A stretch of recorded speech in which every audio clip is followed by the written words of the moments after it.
Salut à tous et bienvenue. Dans cette vidéo, nous allons calculer l'intégrale de 0 à plus l'infini de 1 sur x à la puissance 4 plus 2x carré multiplié par cosinus de 2t plus 1 dx, où t est un nombre réel, donc un paramètre réel qui appartient à l'intervalle fermé en 0 ouvert en pi sur 2.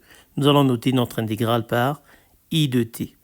Alors pour calculer cette intégrale, on va utiliser une décomposition en éléments simples sur le corps des nombres réels, en passant par une décomposition en éléments simples sur le corps des nombres complexes.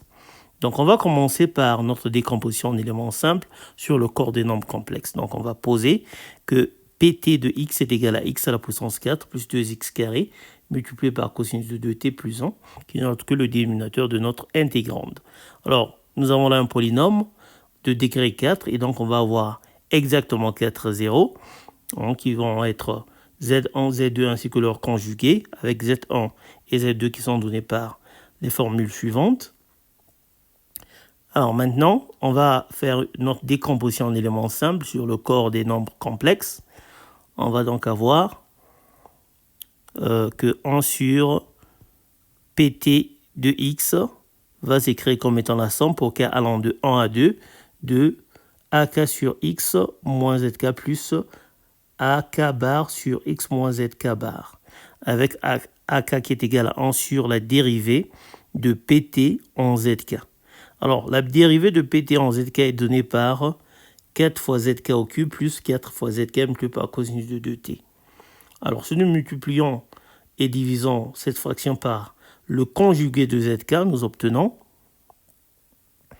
en sachant que zk multiplié par son conjugué est égal à 1, on va avoir donc zk bar sur 4 facteurs de zk au carré plus cosinus de 2t. Étant donné que zk au carré est égal à exponentielle moins exponentielle de 2it, on va se retrouver avec ak qui est égal à i multiplié par le conjugué de zk divisé par 4 fois sinus de 2t.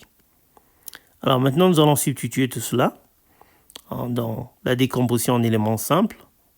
Donc ça, c'est la décomposition en éléments simples sur le corps des complexes. Donc on va avoir 1 sur 4 fois sinus de 2t multiplié par la somme pour k allant de 1 à 2 de zk bar, plutôt zk, sur x moins zk, moins zk bar sur x moins zk bar.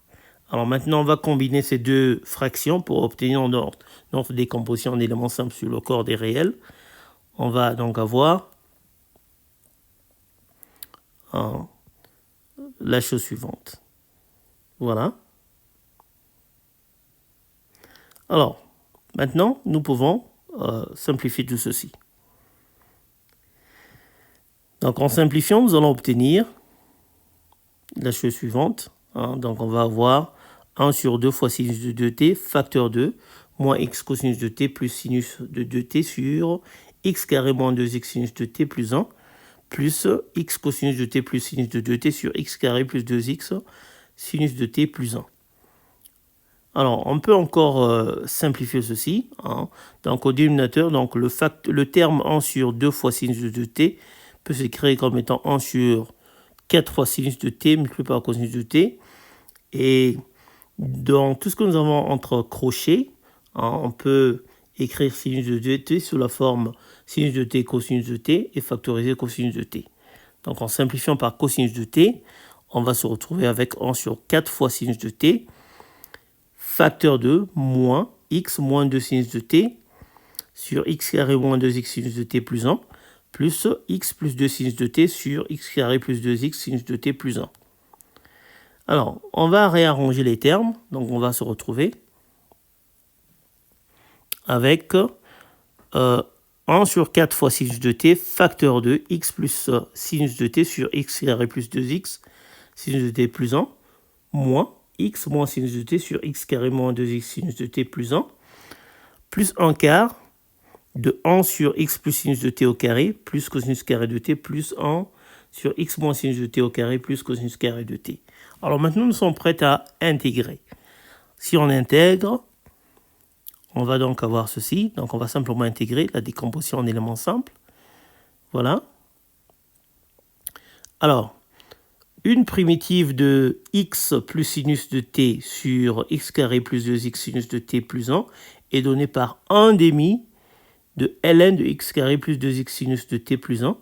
Et une primitive de x moins sinus de t sur x carré moins 2x sinus de t plus 1 est donnée par 1 demi ln de x carré moins 2x sinus de t plus 1. Alors, pour la deuxième intégrale, on va avoir des arctangentes. Donc, on va avoir que i de t est égal à 1 sur 8 sinus de t multiplié par ln de x carré plus 2x sinus de t plus 1 sur x carré moins 2x sinus de t plus 1, pris entre 0 et plus l'infini, plus 1 sur 4 multiplié par arctangente de x plus sinus de t sur cosinus de t, plus arctangente de x moins sinus de t sur cosinus de t, pris entre 0 et plus l'infini. Alors, le premier terme va nous donner 0, parce que ln de 1 est égal à 0. Et le deuxième terme va simplement nous donner 1 sur 4 cosinus de t facteur 2. Alors, arctangente évaluant plus l'infini, ça va nous donner pi sur 2, comme nous avons 2 fois pi sur 2, ça va nous donner pi. Donc, pi moins arctangente. Alors, évaluant 0, on va avoir l'arctangente de tangente de t moins l'arctangente de moins tangente de t. Alors, l'arctangente de t, c'est simplement t, alors que l'arctangente de moins tangente de t, c'est c'est moins l'arctangente de tangente de t. Voilà. Et l'arctangente de tangente de t, c'est encore t. Et t moins t, c'est simplement 0. Et donc, on va trouver que i de t est égal à pi sur 4 cosinus de t. Ou bien, si vous voulez, pi sur 4 multiplié par séquente de t. Voilà, nous sommes arrivés à la fin de notre vidéo. Merci d'avoir suivi. Pensez à vous abonner, à liker et à partager. Je vous retrouve très bientôt.